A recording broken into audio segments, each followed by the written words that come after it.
الحمد للہ وکفا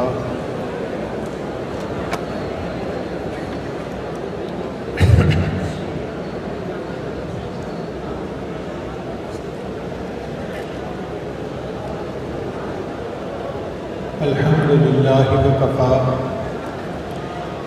وسلام علی عبادہ الذین اصطفیٰ اما بعد اعوذ باللہ من الشیطان الرجیم بسم اللہ الرحمن الرحیم ورفعنا لک ذکرک سبحان ربک رب العزۃ عما یصفون وسلام علی المرسلین والحمد للہ رب العالمین اللہم صلی علی سیدنا محمد وعلی آل سیدنا محمد وبارک وسلم۔ ہم لوگ اپنی گفتگو میں اکثر یہ کہتے ہیں کہ ہمارے آقا اور سردار حضرت محمد مصطفیٰ احمد مجتبیٰ صلی اللہ علیہ وسلم محبوب خدا ہیں۔ یہ بات بالکل سچ ہے، مگر یہ بات پوری نہیں ہے، یہ بات ادھوری ہے، کیونکہ ہمارے آقا اور سردار اللہ تعالیٰ کے بھی محبوب اور مخلوق کے بھی محبوب، تو آپ کے لیے جو صحیح لفظ ہے وہ ہے کہ آپ محبوب کل جہاں ہیں، سارے جہان کے محبوب۔ آپ غور کیجئے کہ مخلوق میں 4 تقسیم ہیں۔ پہلے ہے جمادات، پتھر۔ نبی علیہ السلام جمادات کے بھی محبوب۔ حدیث مبارکہ میں آتا ہے کہ نبی علیہ السلام جب پتھروں کو ہاتھ میں اٹھاتے تھے تو پتھر آپ کے مبارک ہاتھوں میں کلمہ پڑھا کرتے تھے۔ سیدنا صدیق اکبر عنہ کے گھر میں 2 پتھر تھے۔ جب نبی علیہ السلام وہاں تشریف لے جاتے تو ایک پتھر سلام کیا کرتا تھا، اس کا نام تھا متکلم، اور دوسرے کا نام تھا متقی، کہ نبی علیہ السلام جب بیٹھتے تھے تو اس کے ساتھ ٹیک لگایا کرتے تھے، تکیہ لگایا کرتے تھے۔ تو پتھروں کو بھی ہمارے آقا اور سردار سے محبت تھی۔ حدیث مبارکہ میں آتا ہے کہ نبی السلام نے ارشاد فرمایا، احد جبل یحبنا ونحبہ، احد پہاڑ ہم سے محبت کرتا ہے، ہم احد پہاڑ سے محبت کرتے ہیں۔ تو گویا نبی علیہ السلام جمادات کے بھی محبوب۔ پھر جمادات کے بعد باری آتی ہے نباتات کی، درختوں کی۔ احادیث میں آتا ہے کہ نبی علیہ السلام جب کہیں تشریف لے جاتے تو جس راستے سے گزرتے تھے درخت کی ٹہنیاں اس طرف کو جھک جاتی تھیں اور نبی علیہ السلام کی خدمت میں سلام پیش کرتی تھی۔ آپ صلی اللہ علیہ وسلم کو قضاء حاجت کے لیے ضرورت ہوتی تھی پردے کی، تو درخت چل کر قریب آ جاتے تھے اور جھنڈ بن جاتا تھا تاکہ نبی علیہ السلام کو وہاں پر پرائیویسی نصیب ہو جائے۔ درخت بھی نبی علیہ السلام سے محبت کرتے تھے۔ دین اسلام کے شروع میں اللہ کے حبیب صلی اللہ علیہ وسلم جب خطبہ دینا ہوتا تھا جمعہ کا، تو مسجد نبوی میں ایک ستون تھا جو کھجور کا تنا تھا، خشک تنا۔ آج بھی اس کا نام مستوانہ حنانہ ہے۔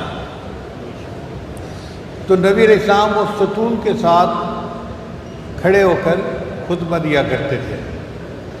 حضرت تمیم داری رضی اللہ عنہ جب مسلمان ہوئے تو انہوں نے ایک ممبر بنا کر پیش کیا نبی السلام کی خدمت میں کہ اے اللہ کے حبیب صلی اللہ علیہ وسلم، آپ اس ممبر پر کھڑے ہو کر خطبہ دیا کریں۔ جب پہلی مرتبہ نبی علیہ السلام اس ممبر پر کھڑے ہوئے اور آپ نے خطبہ دینا شروع کیا، صحابہ کرام کہتے ہیں کہ ہم نے ایسے آواز سنی جیسے کوئی بچہ رو رہا ہو۔ ہم حیران تھے کہ محفل میں کوئی بچہ تو نہیں ہے، تو یہ رونے کی آواز کہاں سے آ رہی ہے؟ اللہ کے محبوب صلی اللہ علیہ وسلم نے جب وہ آواز سنی تو آپ نے پہچان لیا، آپ ممبر سے نیچے اترے اور اس ستون کے پاس آ کر اس کو ہاتھ لگایا اور اس کو تسلی ہوئی، اور وہ کھجور کا تنا اس طرح چپ ہوا جیسے بچہ روتے روتے آہستہ چپ ہوتا ہے۔ تو کھجور کا تنا بھی نبی علیہ السلام کی جدائی میں رونے لگ گیا۔ اس سے پتہ چلتا ہے کہ آپ جمادات کے بھی محبوب تھے اور نباتات کے بھی محبوب تھے۔ پھر اس کے بعد آ جاتا ہے حیوانات۔ نبی علیہ السلام کے ساتھ جانور بھی محبت کرتے تھے۔ جانوروں کی محبت کا یہ عالم تھا کہ نبی علیہ السلام کی ایک اونٹنی تھی، اس کا نام قصوہ تھا۔ جب آپ صلی اللہ علیہ وسلم نے پردہ فرما لیا، اس اونٹنی نے کھانا پینا بند کر دیا۔ صحابہ کرام اس کو چارہ ڈالتے تھے مگر وہ کھانا نہیں کھاتی تھی، بس بھوکی پیاسی بیٹھی رہتی تھی۔ ایسے لگتا تھا جیسے نبی علیہ السلام کی جدائی میں وہ بہت غمگین ہے۔ بعض صحابہ کرام نے اس کو زبردستی کھلانے کی کوشش کی تو حدیث پاک میں آتا ہے کہ وہ وہاں سے اٹھ کر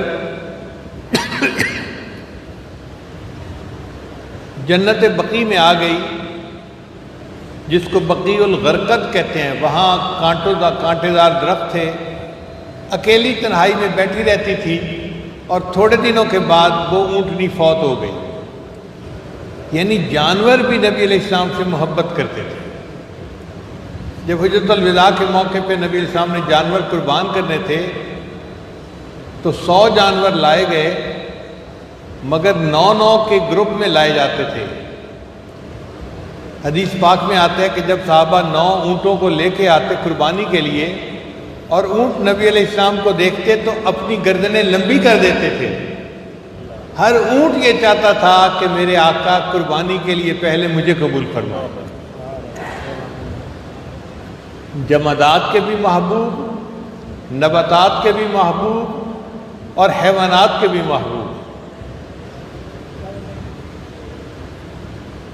حلیمہ سعدیہ کی ایک بیٹی تھی جوان العمر، ان کا نام تھا شیمہ۔ ان کے ذمے تھا بکریاں چرانا۔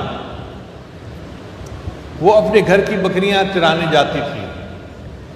ایک دن حلیمہ سعدیہ نے دیکھا کہ بکریاں گھر میں موجود ہیں اور ان کو چرانے کے لیے کوئی نہیں لے گیا، تو انہوں نے اپنی بیٹی سے کہا کہ بیٹی، آپ آج بکریوں کو چرانے کے لیے نہیں لے کر گئی۔ بیٹے نے کہا امی گرمی بہت ہے، بکریاں زیادہ ہیں، میں اکیلی ان کے پیچھے بھاگ بھاگ کے تھک جاتی ہوں، مجھے ہیلپ کی ضرورت ہے، کوئی میری ہیلپ کرے گا تو میں بکریاں چراؤں گی، اکیلی نہیں چرا سکتی۔ ماں نے کہا بیٹی تیرا باپ بوڑھا ہے، بیمار ہے، اور میں بھی بوڑھی ہوں، ہم دونوں تو ہیلپ کر نہیں سکتے، گھر میں تو ہی ایک ہے جوان العمر، تو اب تیری ذمہ داری بنتی ہے کہ بکریوں کو چرا۔ اس نے کہا امی میں چراؤں گی، مگر یہ چھوٹے بھائی محمد کو میرے ساتھ بھیج دیجیے۔ اس وقت بچے کی عمر چند ماہ تھی، کھڑا ہونا یہ چلنا نہیں جانتا تھا بچہ۔ ماں نے کہا بیٹی تم اگر بھائی کو اپنے ساتھ لے کر جاؤ گی تو بکریاں کیسے چراؤ گی؟ شیمہ نے جواب دیا امی اگر بھائی میرے ساتھ جائے گا تو میں بکریاں چرا لوں گی، اور اگر بھائی نہیں جائے گا تو میں بکریاں چرانے نہیں جاؤں گی۔